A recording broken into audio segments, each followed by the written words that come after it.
open your storage account. And how do you open if it is not open already? You can always go back to storage accounts here within storage account, or you can search for the storage account here if you know the name, or you can just type storage account and then you can click on your storage account. It will take you to the properties.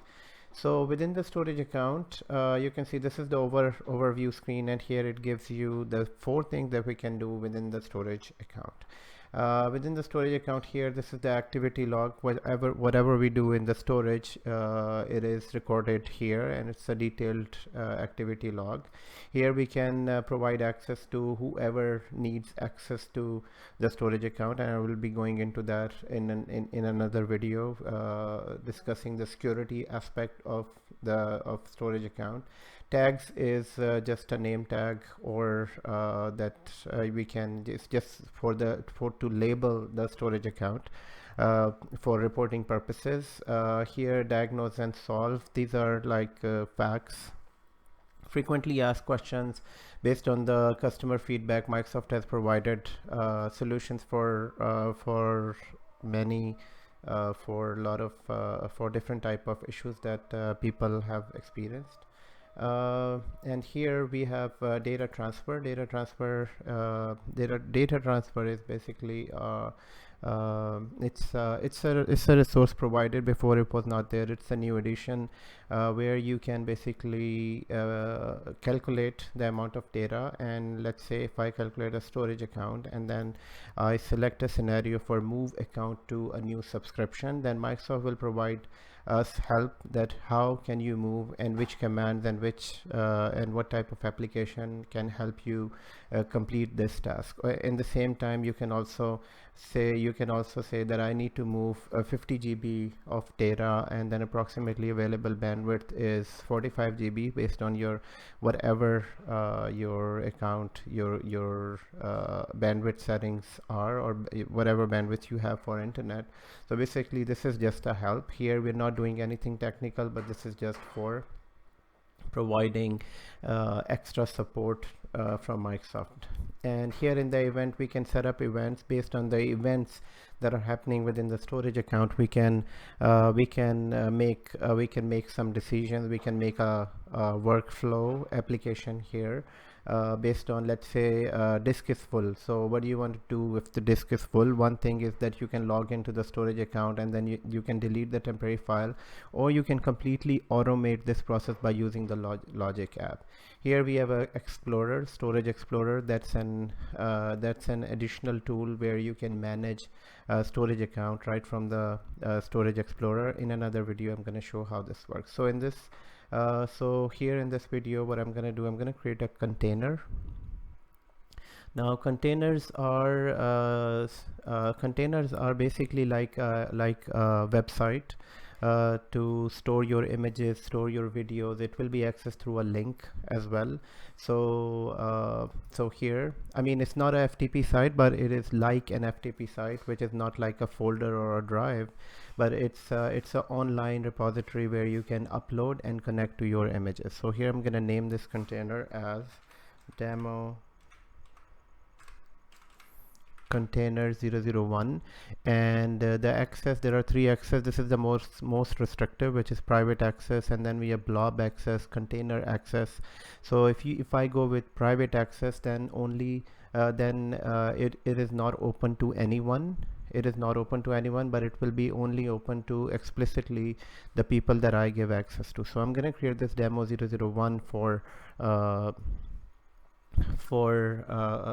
to see that what type of, how do we, when we access, what error message do we get, or what message do we get when we access this account. Access this container. So I'm going to create this new container is created, and I'm going to create another container to basically, this will be container 002, and this time I'm going to select container access. Now container access, it's open to everyone, and whatever we upload and use, how we use it, it will be anyone can access these images unless we explicitly restrict someone not to access it. So I have two. One is private access, the other one is container access. So the first one, I am going to upload image. So let's say if I upload an image here. So here I'm gonna click upload, and in the upload I'm gonna select a file. Let's say I'm gonna go with selecting this file into this and upload. And on the second one I am going to upload another file. So and actually this is the same one, so I'm gonna go with back to 2, and here I don't have any files available, and I'm gonna upload. So the idea is the objective of this exercise is that we can see how we can access a container account and what type, based on the type of access we have. So I'm gonna upload a new file on this one, and here I'm gonna just upload the second file.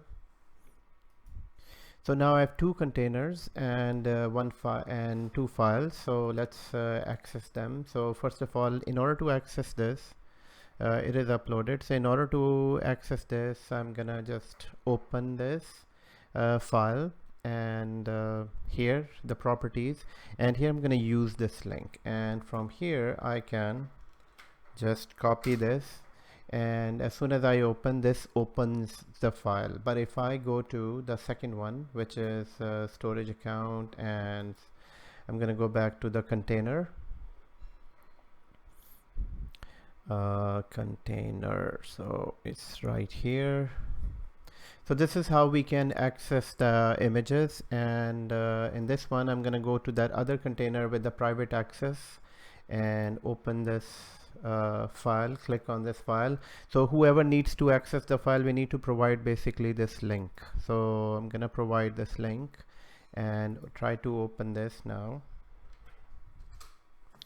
So this gives us this error message. It's a general error message, but basically it says that you don't have access to this. So the other one opens. So the both are containers, and but due to the access, we are not able to access them. Now, if I go back to the storage account, so I have two containers here, and within the container, I can see there is a container properties, which is basically the same thing where we were, where we got the link here, the last modified date. Here we have lease status available.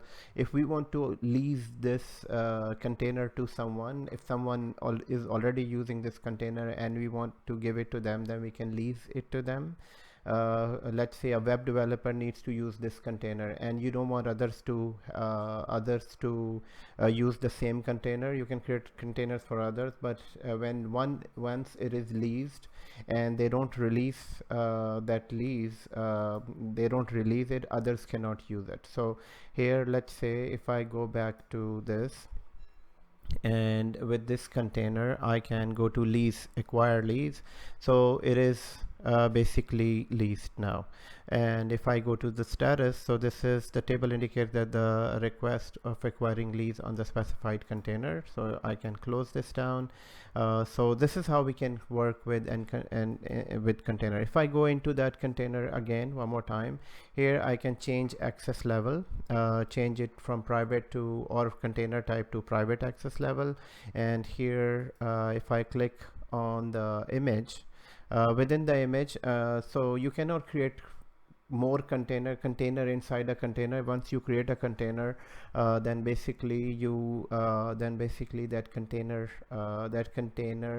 can have files. So it can have video files, music files, whatever files you want to add, but you cannot have more containers. So your question might be that how do you create more folders inside, or more, if you need to create more folders?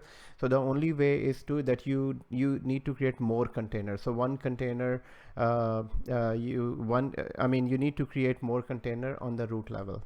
Okay, and here for this I can download this image, I can refresh, I can can delete the image. I can also change the tier level and acquire leads as well. Okay, so this is about the container. In the next video, we're going to see how to work with file share, queues, and tables. Thank you for watching this video.